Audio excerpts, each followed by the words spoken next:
இதுதான் நமக்கு வேலையா?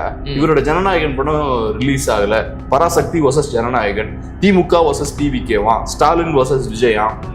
திமுக எதிர்க்கிறதா இருந்தா களத்துல போய் நிக்கணும். திமுக எதிர்க்கிறதுக்கு 1000 இஷ்யூஸ் இருக்கு, களத்துல போய் நிக்கணும். அதை விட்டுக்கிட்டு ஜனநாயகன் படம் அவங்க பண்றாராம்.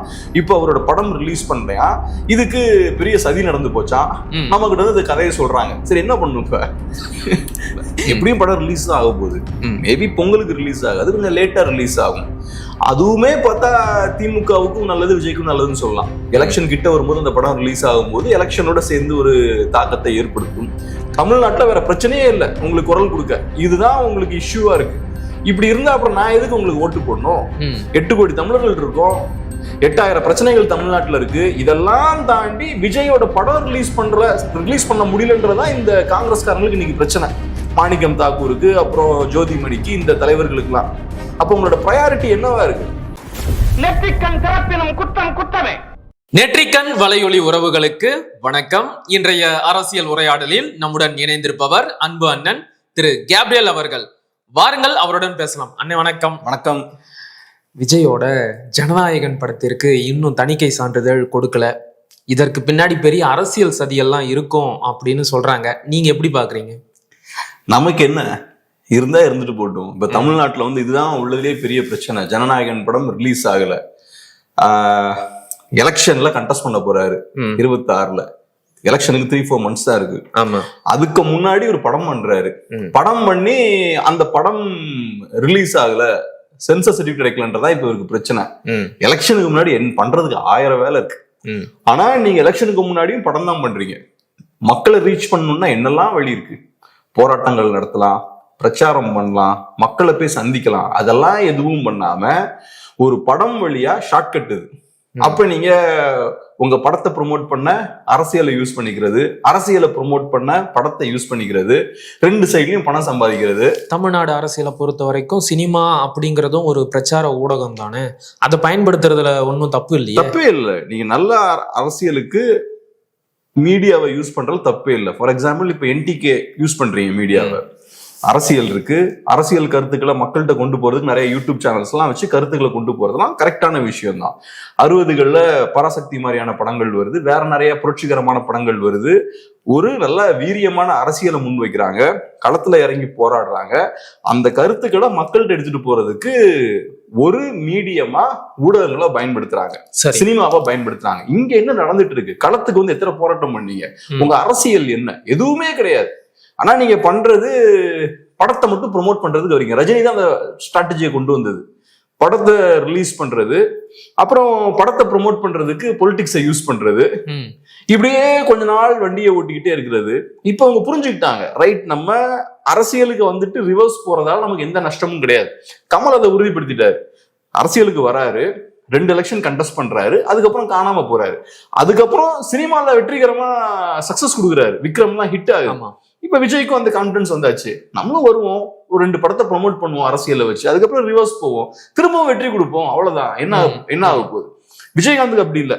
அவரு அரசியலுக்கு வந்ததுக்கு அப்புறம் அவரோட சினிமா கெரியர் காணாம போயிரு. ஆனா கமல் அதை உடைக்கிறார். சோ இப்ப ரொம்ப கமர்ஷியலா, ரொம்ப கணக்கு போட்டு இந்த மாதிரி விஷயங்கள் பண்றாங்க. இதுதான் நமக்கு வேலையா? இவரோட ஜனநாயகன் படம் ரிலீஸ் ஆகல, பராசக்தி வர்சஸ் ஜனநாயகன், திமுக வர்சஸ் டிவிகேவா, ஸ்டாலின் வர்சஸ் விஜயா. இவங்க 2 பேரும் அரசியல் எங்க பண்ணும்? திமுக ஒரு அரசியல் கட்சி, டிவிக்கு ஒரு அரசியல் கட்சி. அரசியலை எங்க பண்ணும்? சினிமா தியேட்டர்லயே பண்ணுவீங்க, களத்துல பண்ணணும். 2 பேருக்கும் கையில கழுத்து வரைக்கும் பணம், 2 குரூப்புக்கும். அந்த பணத்தை வச்சு பெரிய மாஸ் மெகா பட்ஜெட் படங்கள் எடுத்து சினிமா தியேட்டர்ல அரசியல் பண்றாங்க 2 பேரும். சினிமா தியேட்டர்ல 2 பேரும் மோதுறாங்க. இதுவா அரசியல்? அரசியல் பண்றது களத்துல பண்ணணும். திமுக எதிர்க்கிறதா இருந்தா களத்துல போய் நிக்கணும். திமுக எதிர்க்கிறதுக்கு 1000 இஷ்யூஸ் இருக்கு, களத்துல போய் நிக்கணும். அதை விட்டுக்கிட்டு ஜனநாயகன் படம் அவங்க பண்றாராம். இப்ப அவரோட படம் ரிலீஸ் பண்றையா, இதுக்கு பெரிய சதி நடந்து போச்சா, நம்ம கிட்ட வந்து இந்த கதையை சொல்றாங்க. சரி, என்ன பண்ணும் இப்ப? இல்ல, எங்க இருந்து இதற்கான விவாதங்கள் தொடங்குது அப்படின்னா, படத்துல வந்து நிறைய அரசியல் கருத்துக்கள் இருக்கு. தன்னுடைய அரசியல் லாபத்திற்காகவும் சில வசனங்களை விஜய் பேசி இருக்கிறாரு. எம்ஜிஆரை பற்றியும் சில வசனங்கள் எல்லாம் இருக்கு. அதையெல்லாம் நீக்கிட்டு தான் நாங்க படத்தை விடுவோம் அப்படின்னு சொல்லிட்டு தணிக்கை குழுவுல இருந்து தகவல்கள் வந்திருக்கான். சோ திட்டமிடப்பட்டு விஜயோட அரசியல் வளர்ச்சியை முடக்கணும் அப்படிங்கிறதுக்காகத்தானே தணிக்கை துறையும் செயல்படுது. அப்படிதானே இதை பார்க்க முடியும். எனக்கு தெரியல, அதுக்கான ப்ரூஃப் இருக்கான்னு எனக்கு தெரியல. சென்சார் போர்டு அந்த மாதிரி செயல்படுறாங்களா? ஏன்னா அங்கேயும் செட் ஆஃப் ரூல்ஸ் இருக்கு. அதை மீறி அவங்களுக்கு பிடிச்ச மாதிரிலாம் சென்சர் பண்ணிட முடியாது. அப்படி சென்சர் பண்ணாங்கன்னா இவங்க சட்ட ரீதியா நடவடிக்கை எடுப்பாங்க. சோ அந்த மாதிரியும் பண்ணிட முடியாது. அதுக்கான ப்ரூஃப் இருக்கான்னு தெரியல. அந்த படத்துல என்ன இருக்குன்னே நமக்கு தெரியாது. இப்ப பேசுறதெல்லாம் ஹேஷியங்களா நம்ம பேசிட்டு இருக்கோம். ரெண்டாவது, விஜய் ஒன்றும் பெரிய புரட்சிகரமான படம்லாம் எடுக்க போறது கிடையாது. நான் உங்ககிட்ட அதை அடிச்சு சொல்றேன். ஓகே, இது வரைக்கும் புரட்சிகரமான படம்லாம் எடுத்தது கிடையாது. ஏன்னா அதுக்கெல்லாம் ஒரு விதமான அரசியல் புரிதல் வேணும். உங்ககிட்ட நல்ல அரசியல். இப்ப நான் ஒரு புரட்சிகரமான படம் எடுக்கணும்னா முதல்ல எனக்கு ஒரு நல்ல அரசியல் பார்வை இருக்கணும். என் நோக்கம் கரெக்டா இருக்கணும், இன்டென்ஷன் கரெக்டா இருக்கணும். அப்பதான் ஒரு நல்ல படம், நல்ல அரசியலை நான் முன்வைக்க முடியும். ஓகே, நான் முதல்லயே ஒரு மாதிரி மழுப்பலான ஒரு அரசியலை கையில் எடுக்கிறேன், அஜெண்டாவோட ஒரு அரசியலை கையில் எடுக்கிறேன்னா நான் ப்ரொடியூஸ் பண்ணக்கூடிய ஒர்க்கும் அதோட வெளிப்பாடா தான் இருக்கும். என்னோட பேச்சு அதோட வெளிப்பாடா தான் இருக்கும். என்னோட படங்களும் அதோட வெளிப்பாடா தான் இருக்கும். சோ தட்டையான அரசியலை கையில் வச்சிருக்கக்கூடிய விஜய் வீரியமான ஒரு அரசியல் படத்தை எடுக்க போறது கிடையாது. இப்ப பராசக்தியோ ரத்த கண்ணீர் மாதிரியான படங்கள்லாம் வருதுன்னா அந்த அந்த அரசியலை படங்கள் மூலமா முன் வச்சவங்க நல்ல அரசியல் புரிதல் அவங்க. பழைய பராசக்தியை சொல்றாங்க. பழைய பராசக்தியை சொல்றேன்.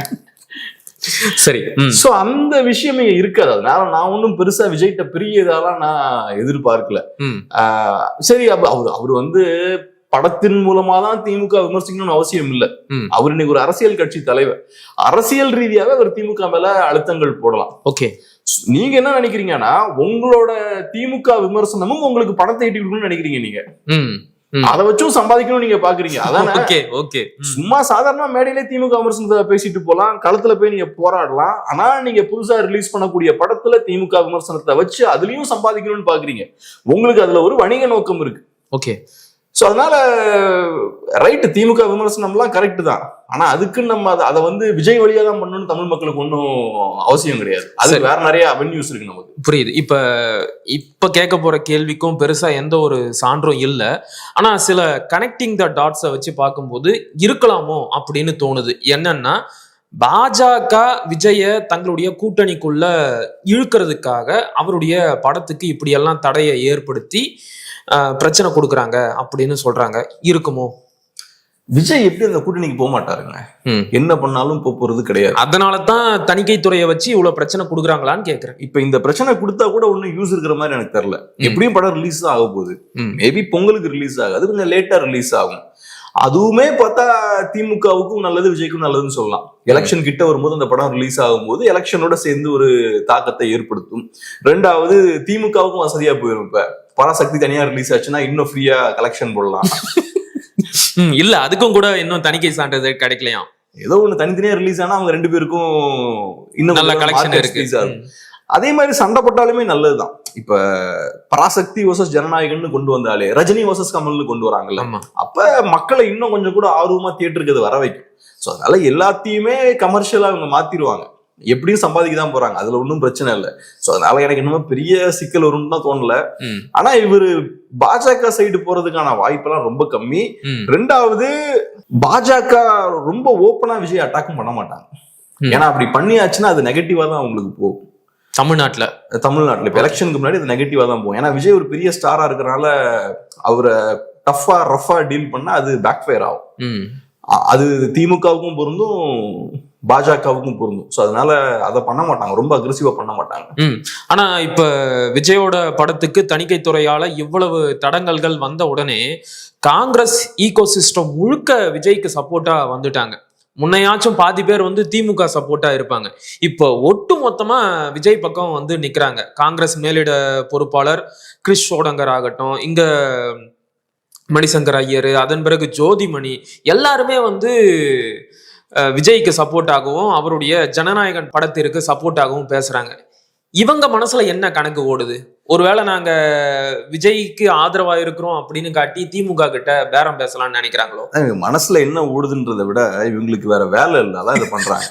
என்ன இப்படி சொல்லிட்டீங்க? ஒரு அரசியல் கட்சி, ஒரு 150 வருஷமா இருக்கக்கூடிய கட்சி, உங்களுக்கு எவ்வளவு பெரிய பாரம்பரியம் இருக்கு, நீங்க பண்ற அரசியல் இதுதான் இல்ல. இதை வச்சு சீட்டு பேரம் நடத்தலாம்ல. இதுதான் உங்க அரசியலான்னு நான் கேக்குறேன். இவரு பிரவீன் சக்கரவர்த்தி கேட்டா என்ன சொல்றாரு? அவரு ஒரு பெரிய அரசியல் சக்தின்ற விஜய அவரு ஒரு ஃபோர்ஸா மாறிட்டாரு அப்படின்றாரு. கட்சியை வளர்க்கணும்னா தேவைதானே அப்படின்றாரு. உனக்கு இப்ப கட்சியை வளர்க்கறதுக்கு இது ஒரு ஸ்ட்ராட்டஜி தான் இருக்கு.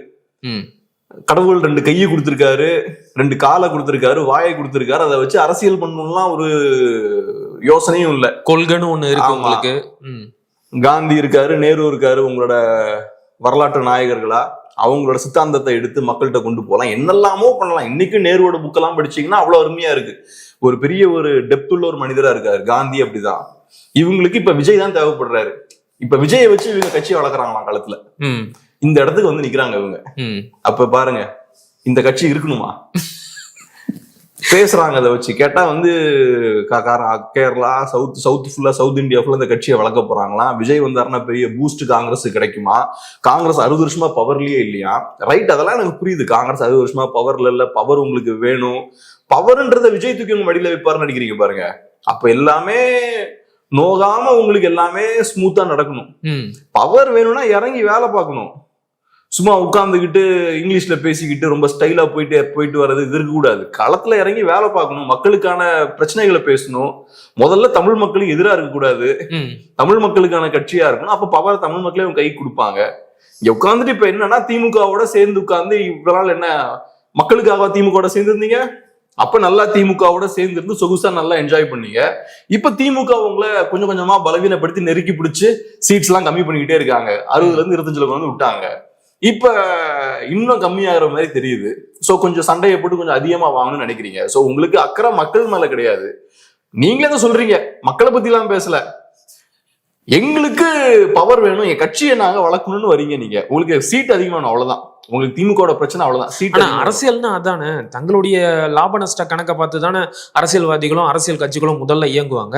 அது காங்கிரஸ் கட்சியும் விஜயை பயன்படுத்திக்க நினைக்கிறதுல என்ன தப்பு இருக்கு? அது ரைட்டு.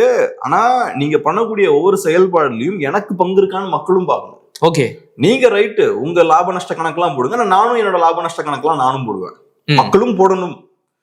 இவங்களை நம்ம 4 வருஷம் அதிகாரத்துல உட்கார வச்சிருக்கோம். திமுகவும் காங்கிரஸும் சேர்ந்து டிராவல் பண்ணிருக்காங்க. தமிழ் மக்களுக்காக இவங்க என்னெல்லாம் பண்ணிருக்காங்க, நம்மளும் லாப நஷ்ட கணக்கெல்லாம் போடுவோம். சோ உங்களோட செயல்பாடுல எனக்கு ஏதாவது லாபம் இருக்கா? இப்ப கொஞ்சமாவது புரிதல் வேணும். இப்ப விஜய் வந்து இப்பதான் கரூர்ல 41 பேரை கொண்டு வந்து நிக்கிறாங்க. இவரை வச்சுதான் நீங்க கட்சியை வளர்க்க போறீங்களா? ஒரு சாதாரணமான ஒரு பிரச்சார கூட்டத்தை நடத்த முடியல உங்களால, ஒரு ரோட் ஷோ நடத்த முடியல. ரோட் ஷோனா என்ன? 40,000 பேர் வருவாங்க, திரளுவாங்கன்னா அதோட இம்பாக்ட் என்ன, கூட்டத்தை எப்படி ஆர்கனைஸ் பண்ணலாம், ஒண்ணுமே தெரியல இவங்களுக்கு. சோ இவங்களை பொறுத்தளவுல கண்மூடித்தனமா ஏதோ ஒரு கூட்டத்தை காட்டணும்னு காட்டி 41 பேர் இறந்துட்டாங்க. உங்களுக்கு அரசியலும் கிடையாது. கூட்டத்தை கூட்டினீங்க சரி, அங்க ஒரு நல்ல அரசியலை பேசி அந்த 40,000 பேரையும் நல்ல நெறிப்படுத்தி கரெக்டான அரசியல் நோக்கி அவங்களை நகர்த்திட்டீங்கன்னா அது கூட நாங்க சந்தோஷப்படுவோம். அரசியலும் கிடையாது உங்களுக்கு. தேவையில்லாம 40,000 பேரை கூட்டி அதுல 41 பேரை நீங்க கொண்டிருக்கீங்க. இந்த நபரோட நீங்க இந்த தலைவர்கள் எல்லாம் உட்கார்ந்து அந்த நபருக்கு கொடி பிடிச்சிட்டு இருக்கீங்க. உங்களுக்கு வேற எதுவுமே கிடைக்கல போராடுறதுக்கு. விஜய்க்காக மட்டும்தான் நீங்க போராடணும். தமிழ்நாட்டுல வேற பிரச்சனையே இல்லை உங்களுக்கு குரல் கொடுக்க. இதுதான் உங்களுக்கு இஷ்யூவா இருக்கு. இப்படி இருந்தா அப்புறம் நான் எதுக்கு உங்களுக்கு ஓட்டு போடணும்? 8 கோடி தமிழர்கள் இருக்கோம், 8000 பிரச்சனைகள் தமிழ்நாட்டுல இருக்கு. இதெல்லாம் தாண்டி விஜயோட படம் ரிலீஸ் பண்ண முடியலன்றதா இந்த காங்கிரஸ்காரங்களுக்கு இன்னைக்கு பிரச்சனை. மாணிக்கம் தாக்கூருக்கு, அப்புறம் ஜோதிமணிக்கு, இந்த தலைவர்களுக்கு. அப்ப உங்களோட ப்ரையாரிட்டி என்னவா இருக்கு? மக்கள் பிரச்சனை இல்ல, இவங்க ப்ரையாரிட்டியே இல்ல. நம்மளை பத்தி இவங்களுக்கு கவலையே கிடையாது. சோ இப்ப விஜய் வந்து நம்மளை காப்பாத்திடுவாருன்னு வெயிட் பண்ணிட்டு இருக்கீங்க நீங்க. இப்ப பிரவீன் சக்கரவர்த்தி வந்து விஜய் கிட்ட பேச்சுவார்த்தை நடத்தினாரு.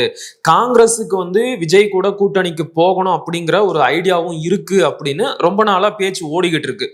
ஒருவேளை சப்போஸ் காங்கிரஸ் கட்சி வந்து விஜய் கூட கூட்டணிக்கு போறதுக்கான அச்சாரமா இது இருக்குமோ? எனக்கு புரியல, எதுக்கு விஜயோட போய் காங்கிரஸ் பார்ட்டி கூட்டணிக்கு போ? நீங்க தானே சொன்னீங்க 60 சீட்டுல இருந்த காங்கிரஸை திமுக குறைச்சு 20 சீட்டுக்கு கொண்டு வந்துட்டாங்க. விஜய் கூட போனா கூடுதலா சீட்டும் கிடைக்கும், அவருக்கு இருக்கிற ஃபேமை வச்சு ஜெயிக்கிறதுக்கும் வாய்ப்பு இருக்கு. இப்ப பாஜக அவருக்கு நெருக்கடியும் கொடுக்குது. இதையெல்லாம் காட்டி நம்ம ஓட்டு வாங்கலாம்ல. புரிஞ்சுக்கோங்க, இப்ப காங்கிரஸுக்கு பிரச்சனை என்னன்னா அவங்களுக்கு சீட்ஸ் கம்மியா இருக்கு. விஜய் கிட்ட போனா உங்களுக்கு 0 சீட்ஸ் தான் கிடைக்கும். நான் சொல்றது வின்னிங் சீட்ஸ். ஓகே. விஜய் சும்மா உங்களுக்கு சீட் நான் 200 சீட்ல கொடுக்கலாம் உங்களுக்கு கண்டெஸ்ட் பண்றதுக்கு. சரி, இப்ப விஜய் கொடுக்குறாரு 60 சீட் கொடுக்குறாரு காங்கிரஸுக்கு, எப்படி கண்டெஸ்ட் பண்ணுவாங்க? கேண்டிடேட்ஸ் எங்க இருக்காங்க காங்கிரஸுக்கு கேண்டிடேட்டே இல்லன்றீங்களா? இன்னும் இப்ப இந்த 25 சீட்டே திமுக தான் ஜெயிக்க வைக்கிறாங்க. திமுக களத்துல இறங்கி ஒர்க் பண்ணி ஜெயிக்க வைக்க வேண்டிய சூழல் தான் காங்கிரஸுக்கு இருக்கு. காங்கிரஸ் வந்து பெரிய கேடர் ஸ்ட்ரென்த் உள்ள பார்ட்டி கிடையாது, ஆக்டிவான கேடர் ஸ்ட்ரென்த் உள்ள பார்ட்டி கிடையாது. சைலண்டான ஓட்டர்ஸ் இருப்பாங்க, நல்ல விஷயம் தெரிஞ்ச ஆட்கள் சைலண்டா இருப்பாங்க, டீசென்டான ஆட்கள் இருப்பாங்க, அவங்க ஓட்டெல்லாம் போடுவாங்க. ஆனா ஆக்டிவா களத்துல இறங்கி அரசியல் பண்ற பார்ட்டி கிடையாது, பணத்தை இறக்கக்கூடிய பார்ட்டி கிடையாது காங்கிரஸ்.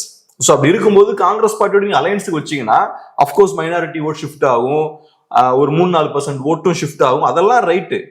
ஆனா ஜெயிக்கணும்னா ஒண்ணுலோ திமுக வேணும், இல்லைன்னா அதிமுக வேணும். காங்கிரஸ தோல்ல உட்கார வச்சு சுமந்துட்டு போகணும்.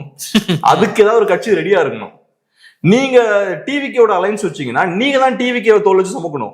டிவிகே புது கட்சி, டிவிகே ஜெயிக்கிறதுக்கு வாய்ப்பே இல்லைன்றீங்களா? ஜெயிக்கணும்னா உங்களுக்கு 30% ஓட்ஸ் மினிமம் வேணும். 30% ஓட்ஸ் எப்படி இருக்கும் டிவிகேவுக்கு? அதான் சொல்றாங்களே, பல கருத்து கணிப்புல விஜய்க்கு 30% ஓட்ஸ் இருக்குன்னு சொல்றாங்களே. சொல்றதுக்கு ஒரு வேல்யூ இருந்ததுன்னா இன்னைக்கு யாரெல்லாமோ பிரைம் மினிஸ்டர் பிரசிடென்ட்லாம் ஆயிருப்பாங்க. சொல்றதுக்கு என்ன காசா பணமா, எதையாவது சொல்ல வேண்டியதா? சரி, நம்ம ஊர்ல இருக்கிற அவலம் என்னன்னா சொல்றது எல்லாத்தையும் நம்பவும் செய்யறாங்க. ஓகே, ஓட்டா வரட்டும், முதல்ல சரி வின் பண்ணிட்டோம், அதுக்கப்புறம் நம்ம பார்ப்போம். இப்ப இது நிச்சயமா கூட்டணி முறிவுக்கான ஒரு ஆதரவு கிடையாது. காங்கிரஸ் கட்சி விஜய்க்கு இவ்வளவு ஆதரவு தெரிவிக்கிறது மூலமா திமுக கிட்ட டிமாண்ட் பண்ணதான் பாக்குறாங்கன்றத புரிஞ்சுக்க முடியுது. திமுக இறங்கி வருமா தெரியல. இப்ப எப்படின்னா திமுகன்ற கட்சி பாத்தீங்கன்னா யாருக்கும் எதையும் ஃப்ரீயா பண்ண மாட்டாங்க. அவங்க பியூர் பிசினஸ் மைண்டட் பொலிட்டிஷியன்ஸா தான் இருப்பாங்க. ஸோ இப்போ உங்களுக்கு ஒரு 5 சீட் கொடுக்குறாங்கன்னா அதுக்கு ஒருத்தான ஒரு பார்ட்டியா நீங்க இருக்கணும், அப்பதான் அவங்க 5 சீட்டை ஒதுக்குவாங்க. இப்ப என்ன ஆகுது, இந்த சிறிய கட்சிகள் எல்லாம் ரொம்ப பலவீனப்பட்டு போயிருக்காங்க. கம்யூனிஸ்டுகளா இருக்கலாம், விசிகேவா இருக்கலாம், காங்கிரஸா இருக்கலாம், எம்டிஎம்கேவா இருக்கலாம், இந்த கட்சிகள் எல்லாம் வீக் ஆயிட்டு இருக்காங்க. அப்போ ஒரு பாயிண்ட்டுக்கு அப்புறம் அவங்களுக்கு கொடுக்க வேண்டிய சீட்ஸையும் கம்மி பண்ண வேண்டிய தேவை வரும். மேபி கம்யூனிஸ்டுகள் விசிகேவெல்லாம் மேபி கொஞ்சம் லேட்டா கூட டச் பண்ணலாம். ஆனா காங்கிரஸை டச் பண்ண வேண்டிய அவசியம் இருக்கு. ஏன்னா நிறைய சீட்ஸ் வாங்குறாங்க காங்கிரஸ் பார்ட்டி. சிபிஐஎம் விசிகேவோட எல்லாம் அதிகமான சீட்ஸ் காங்கிரஸ் பார்ட்டி வாங்குறாங்க. ரெண்டாவது பெருசா டெலிவர் பண்றாங்கன்னு பார்த்தா அதிகம் பண்றது கிடையாது. காங்கிரஸால நிறைய நேரங்கள்ல பெரிய டேமேஜ் தான் வருது. ஓகே, பீகார் எலெக்ஷன்ஸ் ஒரு நல்ல எக்ஸாம்பிள். ரீசெண்டா அவங்க கொடுத்த சவுண்ட் வேற, அவங்க ப்ரொடியூஸ் பண்ண அவுட்புட் வேற, அவங்க பேச்சுக்கு ஏற்ற மாதிரி அவங்க செயல்ல ஒருத்த நிரூபிக்கல. ஸோ இந்த சிக்கல்கள்லாம் காங்கிரஸ் பார்ட்டி கிட்ட இருக்கு. ஆனா காங்கிரஸ் பார்ட்டியோட லெவரேஜ் என்னன்னா, நாங்க ஒரு நேஷனல் லெவல் பார்ட்டி, நேஷனல் லெவல்ல பிஜேபி நம்ம அப்போஸ் பண்ணிக்கிட்டு இருக்கோம். ஸோ நேஷனல் லெவல்ல பிஜேபி வீழ்த்தி பவருக்கு வரணும்னா நாங்க தேவை அப்படின்ற ஒரு விஷயத்தை யூஸ் பண்ணி அவங்க ஓரளவுக்கு ரீஜனல் பார்ட்டிஸ் எல்லாம் கைக்குள்ள வச்சிருக்காங்க. ஆனா அதுக்கு ஒரு லிமிட் இருக்கு. ஸோ 25 சீட்ஸ் கொடுக்குறாங்கன்னா 25க்கு காங்கிரஸ் ஒர்த்தா? கண்டிப்பா இந்த கேள்வியை திமுக கட்சிக்காரங்க உள்ள கேட்பாங்க. ஒவ்வொரு மாவட்டத்திலயும் இந்த கேள்வி கேட்பாங்க. நாங்க தான் இறங்கி அவங்களுக்கு ஒர்க் பண்றோம், அதுக்கு பேசாம நாங்களே கண்டெஸ்ட் பண்ணிட்டு போலாமே, எதுக்கு அவங்ககிட்ட கொடுக்கணும் தான் கேட்பாங்க. கரெக்ட். ஸோ இந்த சிக்கல்லாம் அவங்களுக்கு இருக்கு. அதனால நான் என்ன யோசிக்கிறேன்னா, லாஸ்ட் 10 இயர்ஸ்ல இந்த சிறிய கட்சிகளை திமுக பலவீனப்படுத்திட்டாங்க. செயல்பட விடல, அவங்கள கம்யூனிஸ்டுகளை செயல்பட விடல, விசிகேவை செயல்பட விடல, எம்டிஎம்கேவை செயல்பட விடல, காங்கிரஸ் செயல்பட விடல. இந்த கட்சிகள் செயல்படலனாலே கட்சிகள் ஸ்லோவா வீக் ஆகிக்கிட்டே இருப்பாங்க. நீங்க திமுகவை சங்கடப்படுத்திட கூடாதுன்றதுக்காக திமுகவை பிரச்சனையே கொடுக்காம அமைதியா டிராவல் பண்ணிட்டீங்க. ஆனா உங்க கட்சி இப்ப வீக் ஆயிருச்சு. உங்க கட்சி வீக் ஆயிருச்சுன்னா திமுகவுக்கு உங்க தேவை இருக்காது, உங்க தேவை கம்மியாகும். கம்மியாச்சுன்னா ஃப்ரீயா கொடுத்துக்கிட்டே இருக்க மாட்டாங்க. ஏதோ ஒரு பாயிண்ட்ல உங்களை டவுன் சைஸ் பண்ணுவாங்க திமுக. திமுகவோட நோக்கம் அதுதான். உங்களை டவுன் சைஸ் பண்ணாதான் திமுக ஸ்ட்ராங் ஆகும். கரெக்ட். பிஜேபியை டவுன் சைஸ் பண்ணா ஏடிஎம்கே ஸ்ட்ராங் ஆகும். பிஜேபி ஸ்ட்ராங் ஆனா ஏடிஎம்கே வீக் ஆகும். 2 பேரும் ஒரே அலைன்ஸ்ல இருந்தாலும் இது நடக்கும்.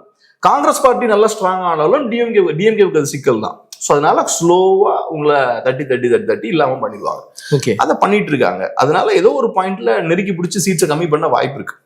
இப்பதான் நான் ட்ரெண்ட் அதான் பின்னாடி தெரியுமா ட்ரெண்ட் அதான். ஸோ இப்ப எனக்கு தெரிஞ்சு காங்கிரஸ் பார்ட்டியோட இந்த போராட்டமே இன்னும் கொஞ்சம் கூட கையை விட்டு போயிடக்கூடாது. சீட்ஸ் ஏற்கனவே நம்ம நிறைய விட்டுட்டோம், இருக்கிறத காப்பாத்திக்கலாம், இருக்கிறத ஓரளவுக்கு வச்சுக்கலாம். எனக்கு என்னமோ அவங்களுக்கு பெரிய அதிகாரத்துல பங்கு 40 சீட் அதெல்லாம் இருக்காதுன்னு நினைக்கிறேன். இருக்கிற 25ல கை வச்சிடாதீங்க. நீங்க பாட்டுக்கு டிஎம்டிகேவை கூட்டிட்டு வரேன், ராமதாஸ் அவர்களை உள்ள கூட்டிட்டு வரேன்ற பேர்ல எங்களுக்கு சீட்டை பிடிங்கி விட்டுறாதீங்க. ஓகே, அதுதான் அவங்களோட கன்சர்னா இருக்கும் நான் பாக்குறேன். சரி, இப்ப பாஜக உண்மையாகவே தணிக்கைத்துறைக்கு பின்னால இருந்து விஜயோட ஜனநாயகன் படத்திற்கு இவ்வளவு அழுத்தம் கொடுக்குறாங்க அப்படிங்கிறது உண்மையா இருந்தா, தமிழ்நாடு எலெக்ஷன்ல அதிமுக பாஜக கூட்டணிக்கு தானே அது பெரிய லாஸ். அப்படி இருக்கும்போது தெரிஞ்ச பாஜக இந்த தப்பு செய்வாங்களா? ஏன் லாஸ் நினைக்கிறீங்க? விஜயோட ரசிகர்களோ இல்ல இதையெல்லாம் பாக்குற பொதுமக்களோ பாஜக இருக்கிற கூட்டணி மேல கோபம் படதானே செய்வாங்க. அப்போ அவங்களுக்கு அது ஓட் பேங்க்ல மிகப்பெரிய அடியை ஏற்படுத்தும் இல்லையா? அப்ப தெரிஞ்ச பாஜக இப்படி ஒரு தப்பு செய்யறாங்களான்னு கேக்குறேன். நம்ம இது வந்து அசம்ஷன்ல இவ்வளவு பேச முடியாது. ஆனா விஜயை நெருக்குவதன் மூலமா பாஜகவுக்கு ஒரு சிக்கல் வரும்னு எனக்கு தோணல. ஏன்னா இப்ப விஜயை பொறுத்தளவுல விஜய் யாரோட ஓட்ஸை ஸ்பிளிட் பண்ண போறான்?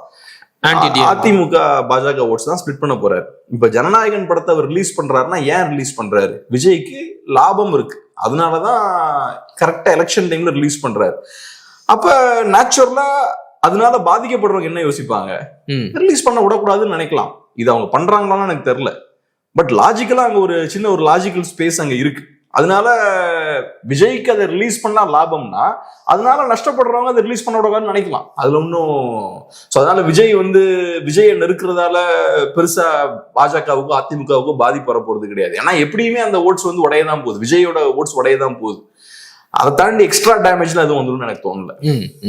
இப்ப விஜய்க்கு வந்து இந்த கரூர் சம்பவம் தொடர்பாக சிபிஐ வந்து சம்மன் கொடுத்திருக்கிறாங்க.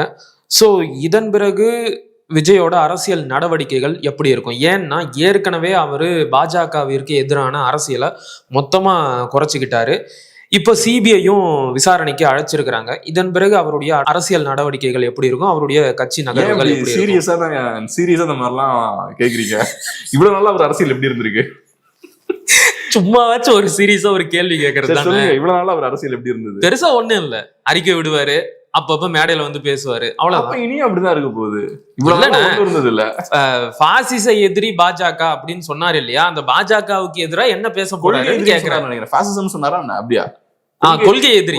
அவங்க பாசிசம், இவங்க வந்து பாயாசம்னு சொன்னாரு. அதுக்காக சொல்றேன் கொள்கை எதிரின்னு. ஆமா, அந்த கொள்கை எதிரியை எதிர்த்து ஏதாச்சும் பேசுவாரா அப்படின்னு நான் கேக்குறேன். ஏற்கனவே ஒன்னும் பேசல, வரைக்கும் ஒன்னும் பேசல, இதுக்கு மேலேயும் ஒன்னும் பேச மாட்டாரு. விஜய் என்னன்னா, விஜய் பாஜகவுக்கு எதிரால எதுவும் பண்ணல. விஜய் திமுக எதிர்ப்பை கையில் எடுக்கிறாரு. திமுக எதிர்ப்பும் பார்த்தோம்னா திமுகன்ற பேரோட தான் சண்டை போட்டுட்டு இருக்காரு. ஷேடோ பாக்ஸிங் நம்ம நல்லே பார்த்து சண்டை போடுறது இருக்குல்ல, அந்த மாதிரியான சண்டை. ஜெய்சங்கர் போயிட்டு வெறும் பேரோட தான் சண்டை போட்டுட்டு இருக்காரு. ஆக்சுவல் களத்துல இறங்கி திமுகவோட ஒரு சண்டை போடல.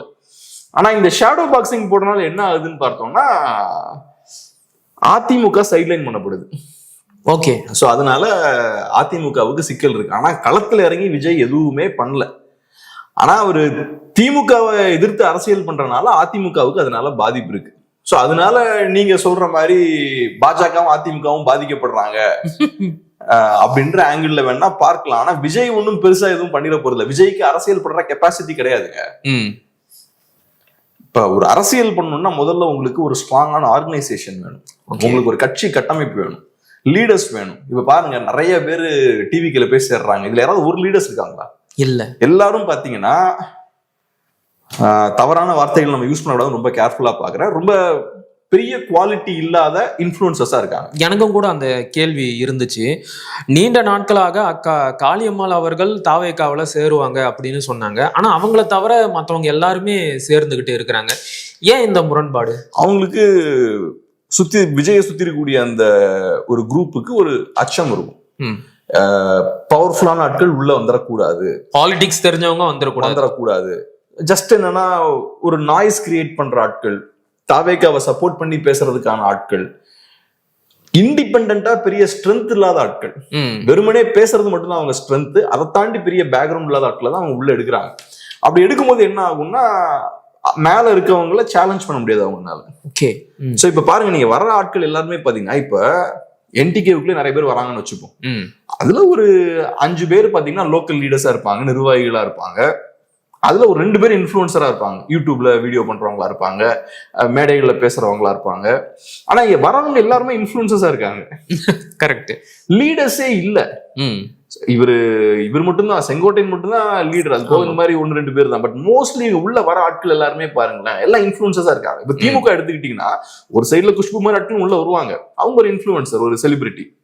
ஆனா அதை தாண்டி மோஸ்ட்லி கட்சிக்காரங்க அங்க இருந்து இங்க வருவாங்க, பொலிட்டிஷியன்ஸ் தான் உள்ள வந்துகிட்டே இருப்பாங்க. இங்க அந்த விஷயமே நடக்கல. அதுக்கான காரணம் என்னன்னா, இங்க பார்ட்டி கிடையாது.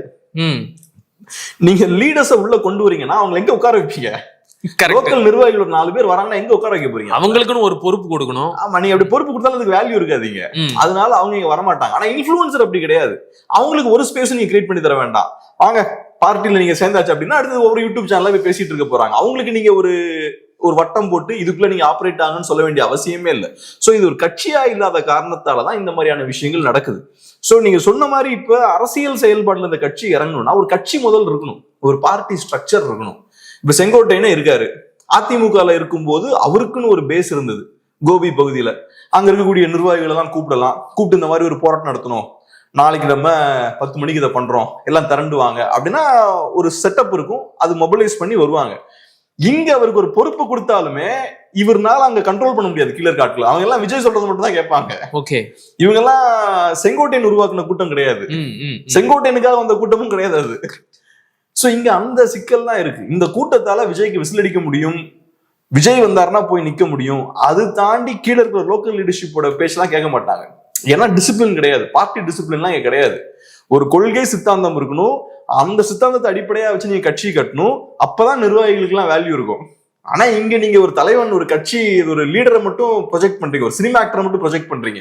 அப்ப அதுக்கு மட்டும் தான் இவங்க ரியாக்ட் பண்ணுவாங்க, வேற எதுக்கும் ரியாக்ட் பண்ண மாட்டாங்க. அதனால இந்த கட்சியால பெரிய அரசியல் செயல்பாடுல ஈடுபட முடியாது.